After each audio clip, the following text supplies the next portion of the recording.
and the Son, and the Holy Spirit. Father, and the Son, and the Holy Spirit. Amen.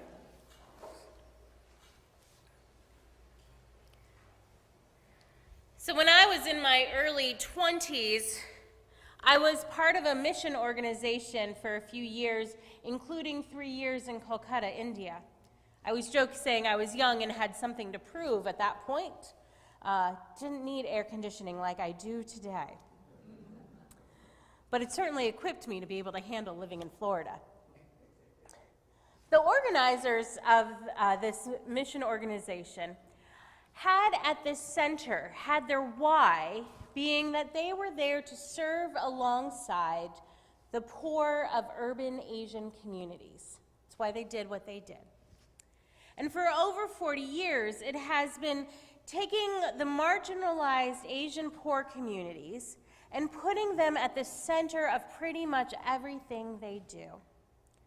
While there are many organizations that care for the poor, I suspect that very few of them encourage, if not require, that their missionaries actually live in the urban poor communities where they serve. For me, that meant for a time that I actually lived in a room that once was a horse stable. I lived in an old Raj palace that had long since been vacated of royalty and had been turned into more apartment rooms than you could count. And so I personally lived in a stable. I also had the joy of every morning having a bucket bath with about 8 other women from the other apartments in our little courtyard. Now, I don't say any of this to pat myself on the back, but simply to offer an example of how choices look different when those who are often on the margins are placed in the center. There were many practical reasons for this intentional living, including a better understanding of what both the needs and the assets of that poor community were. But then there were also reasons that basically were because we took verses like Mark 9:37 seriously. We believe that by welcoming or receiving hospitality, depending on your translation, that by welcoming a person who's on the margins, like those who live in the slums of Asia, one welcomes or receives God's self. Essentially, it's believed that Jesus says here that if we want to know God better, we are to look for God in the faces of the marginalized. Jesus says, "Whoever welcomes one such child in my name welcomes me, and whoever welcomes me welcomes not me, but the one who sent me." Now, a little context for today. We're towards the end of the 9th chapter of Mark. Last week we were in 8, so we skipped over some stuff, and I think it might be helpful to quickly look where we skipped over. First thing we skipped over was the transfiguration, where Jesus takes Peter, James, and John up to the mountaintop, has this dazzling experience, is met by Moses and Elijah, and of course Peter says something silly because that's what Peter normally does. And then as they're coming down off the mountaintop, they start to have this dialogue about the ongoing relationship and ongoing role of Elijah. And then we jump forward a little bit, and it appears like the disciples had this opportunity to heal a boy, but were unable to. So Jesus asks what went wrong, and then heals the boy himself. All of that leads us to today's reading. Jesus' second prediction of his death, followed by the disciples' inability to ask some questions, then their talk of greatness, and concluding with Jesus using a child to teach the idea that the first must become last. Now, if you were up for a 20-minute sermon today, but I was told not to do so, But if we were going for a 20-minute sermon, I'd want to spend some time looking at the idea that the disciples, did not understand what he was saying and were afraid to ask him. Now, I'll take no offense if any of you want to tune out the rest of this sermon and use this as an opportunity for some meditation, to ask yourselves about the disciples and why they were afraid to ask that question, and then to spin it back on yourself, asking, why am I afraid to ask questions of God? What am I afraid of? And how does this fear cause me sometimes to miss the point? I think those are some good reflection questions. And I invite you to squirrel them away when you get home later today, to pull out our reading from today and to go back and explore that a little bit more yourself. But for now, limiting our time together a little bit, I'd like to focus on the second paragraph, this idea of embracing the least. This theme is brought on because the disciples are arguing over who is the greatest among them, which I find a bit ironic. Not 2 paragraphs earlier were they unable to heal this boy. They had a test and none of them passed it, and yet here they are right away afterwards debating who among them is the best. The other thing that seems ironic here is that this comes right around the same time that Jesus offers the second prediction of his death, foretelling that he will be that his life will be handed over by the authorities and he will be killed. That does not sound like someone who's worried about things like who is the greatest. I'd like to say to the disciples, if only you asked the questions, then you would understand and not be focused on this nonsense of greatness. I also can't help but wonder what criteria the disciples were measuring one another by. Was it physical strength? Was it intellect? Was it their eloquence of speech? Was it being the teacher's pet? I mean, Peter, James, and John just came back from this little mountaintop retreat. Surely they had that material to rub in everybody else's face to argue why they were better than at least the other 9. But Jesus' response here is the one of gentleness. He does not rebuke them. Instead, he teaches with an illustration. Taking a child and placing the child at the center of the group, Jesus says, whoever welcomes a child welcomes God. Possibly suggesting that instead of fixating on this elevating of self, we find ways to elevate the least. And that while that will bring us closer to God in ways that are much better than worrying about who's the right-hand man. Paidion, which is Greek, probably mispronounced, I apologize, but it's the Greek word for child that is used in this passage here. But it can also be translated young slave.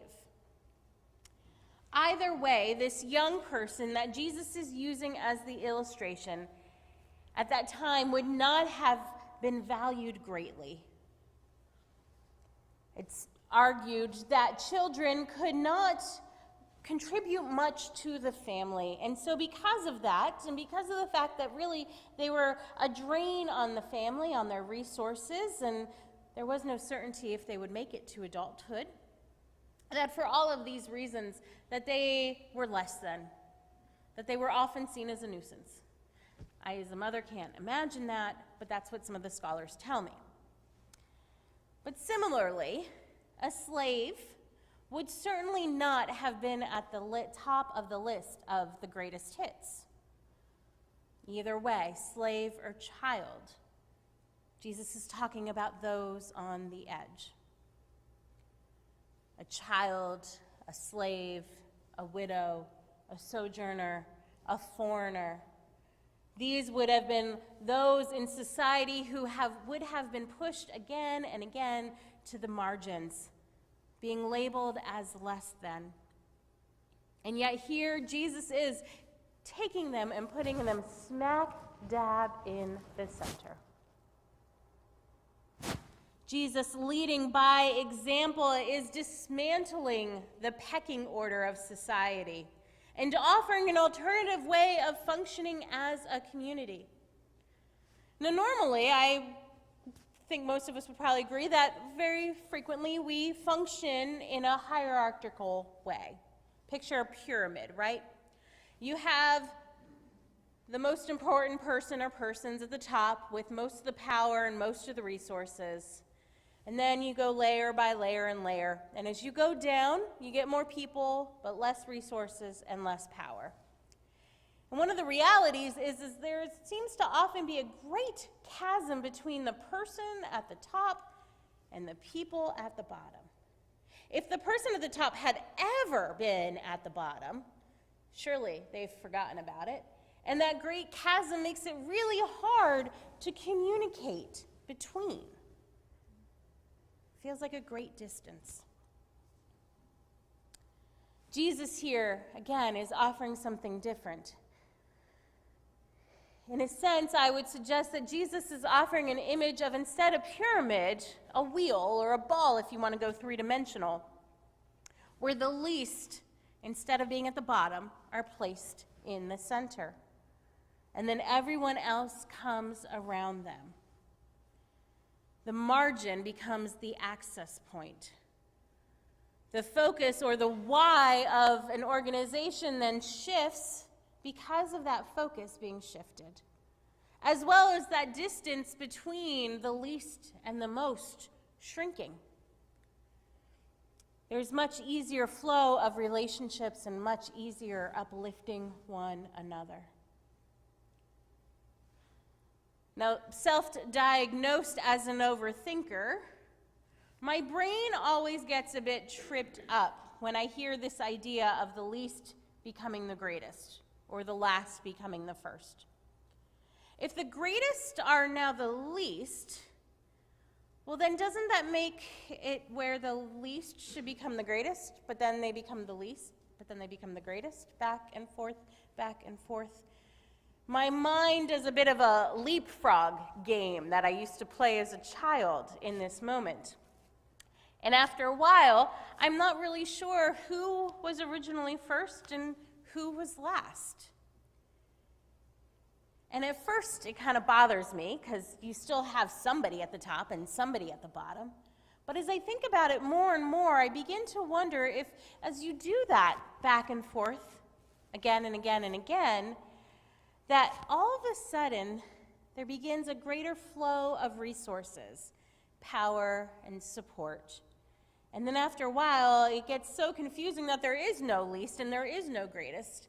And really, there's just this sense of true equality. There's this sense of shalom, as we would hear it in Hebrew scriptures. The world functioning as it was designed to function. The disciples struggle with wanting to be greatest, something that I can identify with from day to day. They're seemingly more worried about the individual themselves than they are about the collective or the whole. And this, in part, leads to them not asking the right questions and focusing in the wrong areas. All the while, their teacher is pointing them to the way of the kingdom, which includes self-sacrifice for the greater good and taking the least from the margins and placing them in the center. It's probably good from time to time for us individually to ask ourselves where we identify ourselves in this story.